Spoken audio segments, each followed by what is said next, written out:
Shri Mataji. Good morning, everyone. Hope you're feeling nicely balanced after that very soothing Raga for the Nabi. We'll play it again at the end just to finish off our meditation. Let's start with collectively raising our Kundalini, putting on a bandhan.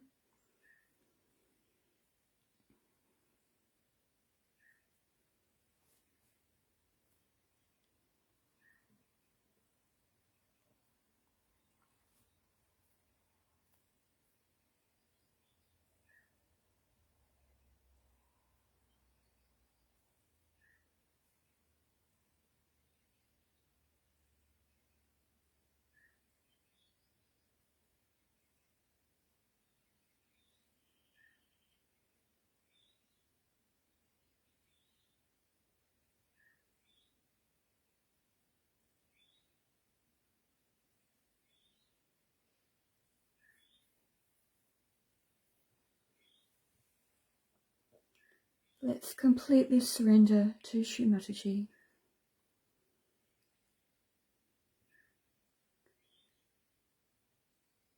Shri Ganesha, we ask for forgiveness for any mistakes we've done.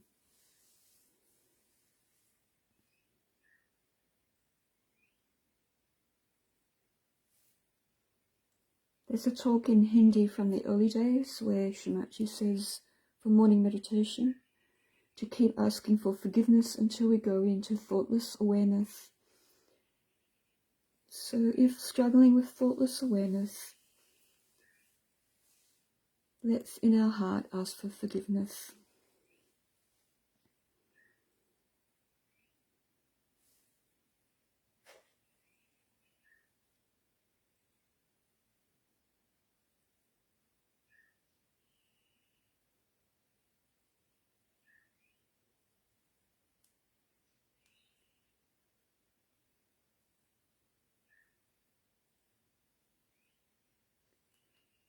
And let's collectively join in with Shri Ganesha's mantras 4 times.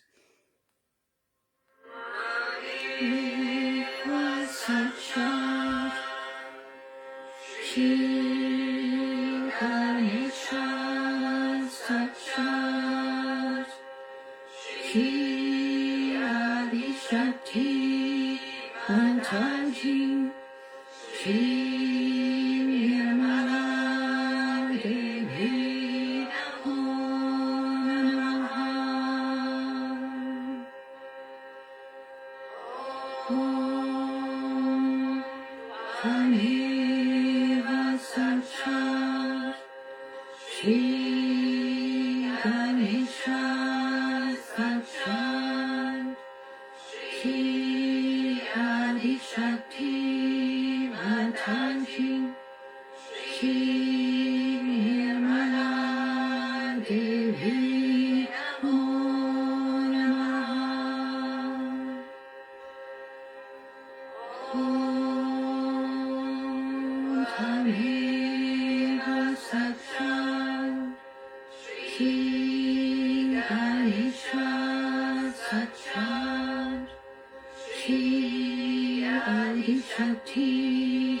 Mataji, Shri Mataji,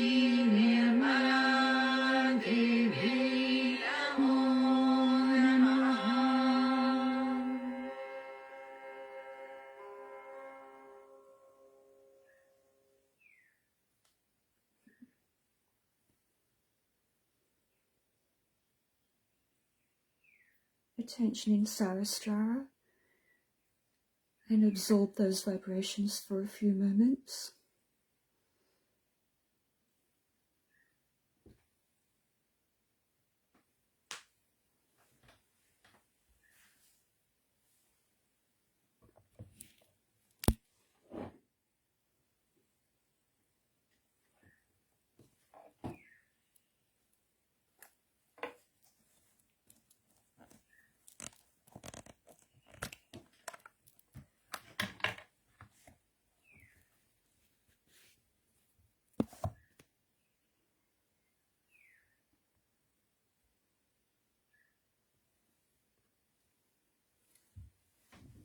This morning we are focusing on Lord Vishnu.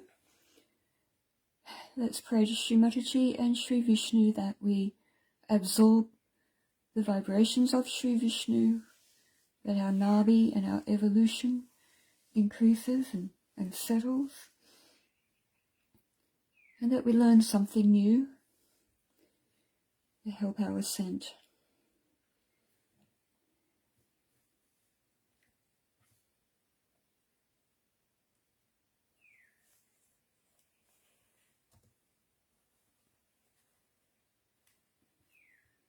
Let's start with some praises to Shri Vishnu. Now the names of Lord Vishnu. Om Shri Keshavaya Namah. Om Shri Narayana Namah. Om Shri Madhavaya Namah. Om Shri Govindaya Namah. Om Shri Vishnave Namah. Om Shri Madhusudanaya Namah. Om Shri Trivikramaya Namah. Om Shri Vamanaya Namah. Om Shri Sridharaya Namah. Om Shri Hishikeshaya Namah. Om Shri Sankarshanaya Namah. Om Shri Vasudevaya Namah. Om Shri Pradyumnaya Namah. Om Shri Aniruddhaya Namah. Om Shri Purushottamaya Namah. Om Shri Adhokshajaya Namah. Om Shri Narasimhaya Namah. Om Shri Achyuttaya Namah. Om Shri Janardanaya Namah. Om Shri Padmanabhaya Namah. Om Shri Damodaraya Namah. Om Shri Upendraya Namah. Om Shri Haraye Namah. Om Shri Krishnaya Namah. Sakshat Shri Adi Shakti Bhagavati Mataji Shri Nirmala Devi Namo Namah. Why these 21 names are taken before every puja, even before the real innovation of it. First, you have to worship Sri Ganesha. But even before worshipping, why these names are taken is important to understand. Everything has a why. Because these are the 21 channels within your Sushumna. 21 channels, we should say, in this complete Ida, Pingla and Sushumna Nadi. So, to raise you,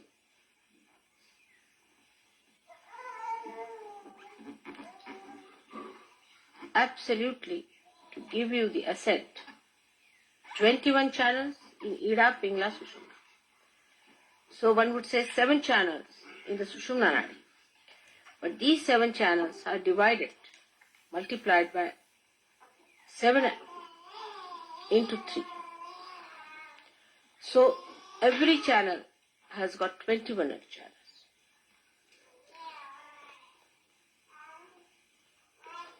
So Sushumna Nadi has got also 21 channels. Left hand side nadis are, as you know that, perhaps you know, I don't know if you know the names. And the right hand side also, like Gayatri, Parvati and all these are on the right hand side. And the left ones are called as Chamundi and all these left-sided things. There are 7 of them. Now, the central path has got 21 channels and has got 21 powers. And their deities are named according to the 21 aspects of Sri Vishnu. And that's why these 21 aspects are first said, so that within you all these 21 channels are awakened. Within you, first of all. Puja is a double thing. That a cup has to be made, and then the source has to be opened. So you are the cup. The Sushumna is the channel you have by which you suck. So to open the Sushumna, these 21 names are said. Now why first Shri Ganesha? Because Shri Ganesha is the beginning of the desire and the end of the desire. You start with Ganesha and end up with Ganesha. And that's why Shri Ganesha is worshipped. It's the other way around now, the source. When you direct your attention to the source, you worship it. And when you want to incite or open out your own being, then you chant. This is the difference between worship and a mantra. If you just say mantra, you open yourself up. But when you worship and chant, then you tap the source. I don't know if I've said this before or not. That's how you understand the puja part. Now those who are newcomers, their cup is completely useless. And when you excite the deities, they get busy opening their cups, everybody's cups also. So it's a double work. But if your cup is ready, it's very easy to fill it.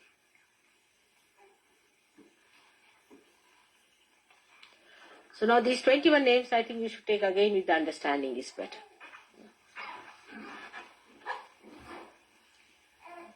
Om Shri Keshava Namah. Om Shri Narayana Namah. Om Shri Madhava Namah. Om Shri Govinda Namah. Om Shri Vishnave Namah. Om Shri Madhusudana Namah. Om Shri Trivikrama Namah. Om Shri Vamana Namah. Om Shri Sridhara Namah. Om Shri Hrishikesha Namah. Om Shri Sankarshana Namah. Om Shri Vasudeva Namah. Om Shri Pradyumna Namah. Om Shri Aniruddha Namah. Om Shri Purushottama Namah. Om Shri Adhokshaja Namah. Om Shri Narasingha Namah. Om Shri Achyutta Namah. Om Shri Janardana Namah. Om Shri Padmanabha Namah. Om Shri Damodara Namah. Om Shri Upendra Namah. Om Shri Haraye Namah. Om Shri Shri Krishnaye Namah. Sakshat Shri Adi Shakti Bhagavati Mataji Shri Nirmala Devi Namo Namah.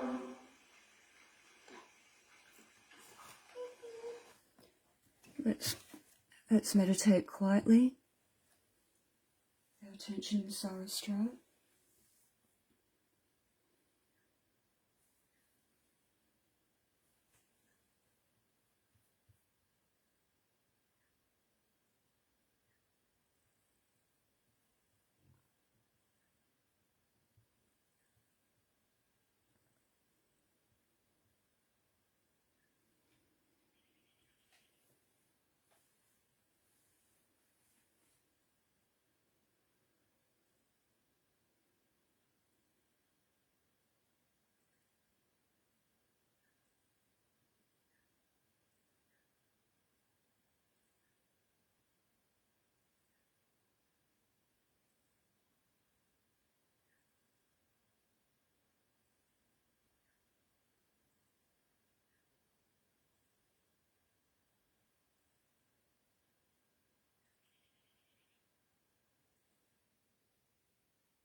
So now, where is the Dharma? Dharma is within. And that is why this Vishnu principle is to be awakened within yourself. And this principle then expands into many ways. Because Vishnu is the one who cures. We call him a Dhanvantari, means a doctor. He is the one who cures. Because he is our preserver. He is the preserver of human beings. So if you preserve your dharma, then you don't get sick. And if you get sick, it is Vishnu who will preserve, who will cure you. So he is the one who is, we can call Dhanvantari, is a doctor. Also, he is Yama. Yama means the one who is responsible for our death. Of course, the Shiva, we can call the principle of existence. Spirit has to go first. And then Yama comes to take charge of the body. It is he who decides. Where should you go? Should you hang in the limbo, or should be sent to the hell, or if you can go to heaven? All decision is taken with the help of Mahavishnu, that is Christ.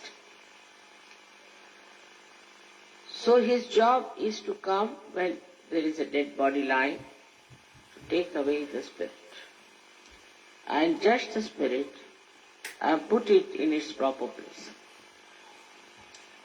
Now a person who is an adharmi, suppose, such a person, he takes him out and puts him into hell. But before it is done, sometimes these black magic people arrive, take away the skull of such a dead body, because when you are burnt, the skull is still left, or the bones, and try to control the spirit before Yama enters onto the scene. Thus, they utilize that person, his spirit, and manipulate it and use it to harm others or to entice others. They control them. So this is the greatest of them. This is the worst thing that one can do, is to take away the spirit and use it for mesmerism or enticing. But at the death of such a person, such a tantrika, Yama gives him most horrible death, in the sense that the spirit doesn't go out easily, and such a person suffers and wants the release, but he cannot get a release. And it's a very big ordeal for that person to die. It's a punishment of being such a horrible tantrika that you have tortured so many lives. So the idea of sin came through Dharma and Adharma. We have idea of sin which is very superficial sometimes. For example, when Arjuna was fighting in the war, he said, how can I kill these people? They are my brothers, they are my sisters, my relations, uncles. How can I kill them? Shri Krishna said, they are already dead. You are not going to kill. So, How are they dead? Because they are on the side of Adharma. So they are already killed. But you are on the side of Dharma, and if you fight for Dharma, then even if you die, you will be saved. Now this is stretched too far in many scriptures also, which is very absurd. Like saying that if you die and bury yourself, it's no soul they talk. Bury your body, then from the body, after 500 years, your body will come out and you will be saved. After 500 years, what will remain of the body? Such absurd ideas there are in these three religions: Christian, Jews and Muslims. That's why they bury people. Now burying people means you are occupying the land and also keeping the booths there. I was surprised when I first came to Paris that in the center of Paris they have got such a big cemetery. Naturally people drink here because most of the drunkards are sitting there inside the graves and they are inciting them to drink. It's very surprising that in the West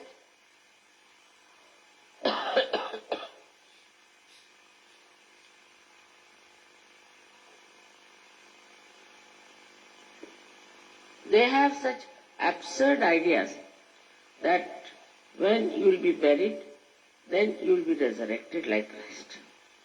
Just imagine. Christ was resurrected between 3 days. He died on Friday, resurrected on Sunday morning. Not even 3 days. But if you keep somebody for 500 years, who is not even Christ? If Christ's body is different, what will come out of it? And so they are burying people. Only realized souls should be buried. Not every common person. Because they still have their desires, they still want some things, their souls might be hanging around there. You see, that body. So why should you keep the body in a place for years together? Then after some time, they'll dig it up and make houses there. And all the booths must coming in the house. So to understand Dharma, we should also understand how we are going to deal with the death of general people and the death of surgeries. Only if you are dharmic, it is not sufficient. There are many people who don't do anything wrong. They are very austere type, something. But they are not in balance normally. They are very hot-tempered. If they are not hot-tempered, they are absolutely recluses. Sit in the Himalayas like that.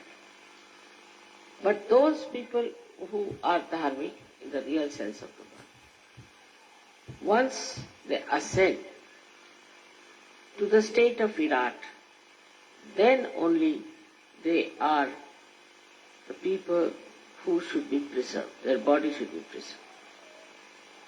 Because the dharma from the Navi goes to your brain. And brain supplies to all the nerves the energy of the spirit.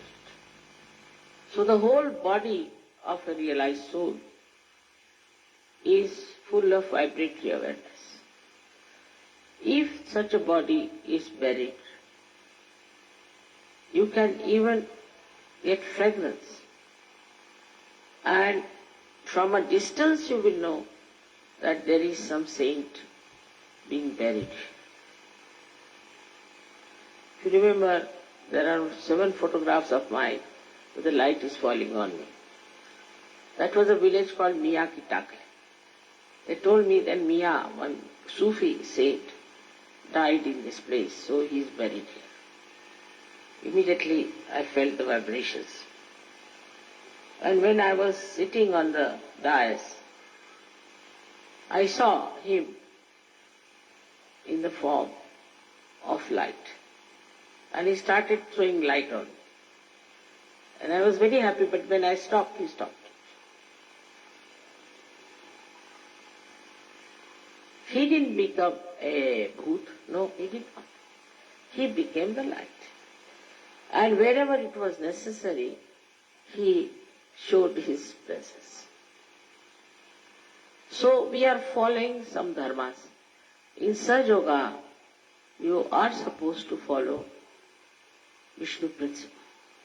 You have to follow Vishnu principle. You cannot say that, Mother, we cannot. For example, Vishnu doesn't like smoking, tobacco. He doesn't like.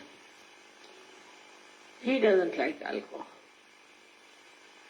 He doesn't like these drugs. He hates drugs.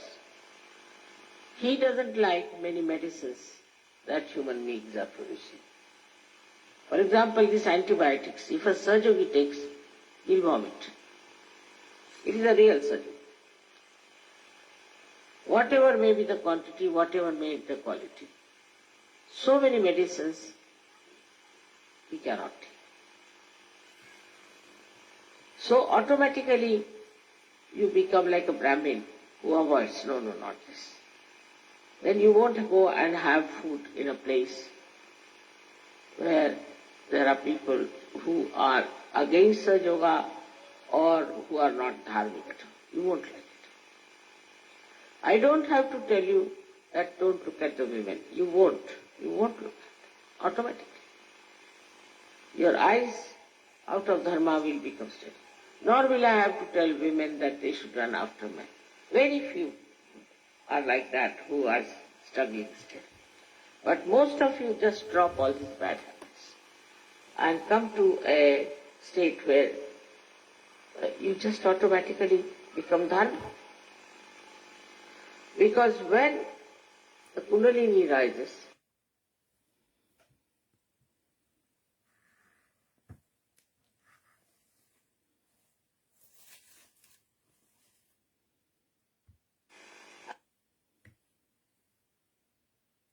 and occupies your brain, then you understand what is right, what is wrong. Through your vibrations, you will not take something that is not good. Food, you will see vibrations is not good, you will not eat. Anything that is not suitable, you will just say no. I don't have to tell you, don't do this, don't do that. You will never kill anyone. You will never commit any sin. Automatically. I don't have to tell you, don't do this sin, don't commit this sin, don't commit that sin. Of course, if you are not yet a matured Sahaja Yogi, then maybe. But with maturity, I don't think you will take to wrong things. And you will enjoy your virtues. The things that are called as virtues are Vishnu principles. We say this man is virtuous. He is very limited. In the mundane language, he is virtuous, maybe he is good at drawings or something. Nothing more than that. But if you say virtuous, it means he is a Sahaja Yogi. Now Christ has gone so far that if somebody slaps you on your left cheek, you turn the right to that person. Now think of it, how subtly is gone. In patience and tolerance. Now think of the Christian nations which went all around the world and plundered. Spanish went to America, killed all these people there. English came to India, killed so many people there.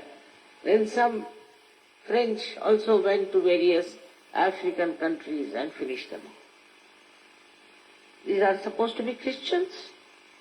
By what means are they Christians?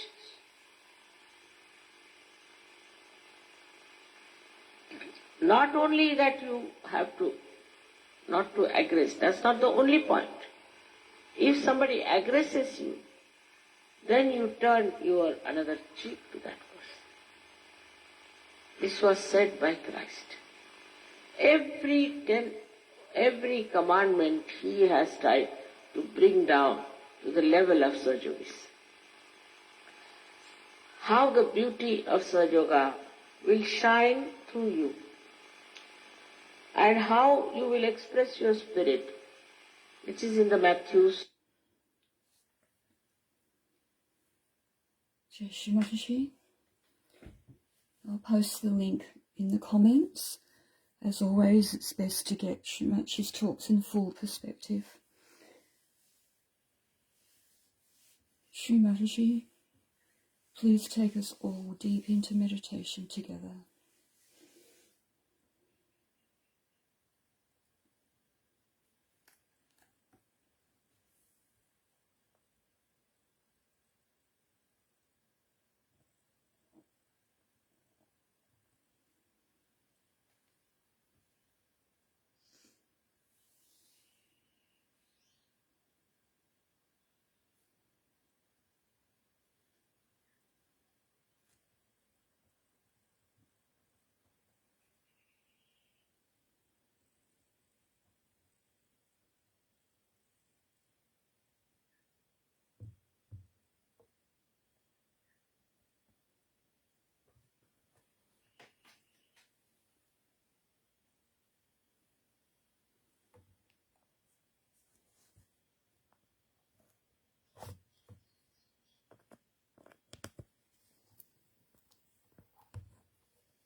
Thank you, Shri Mataji.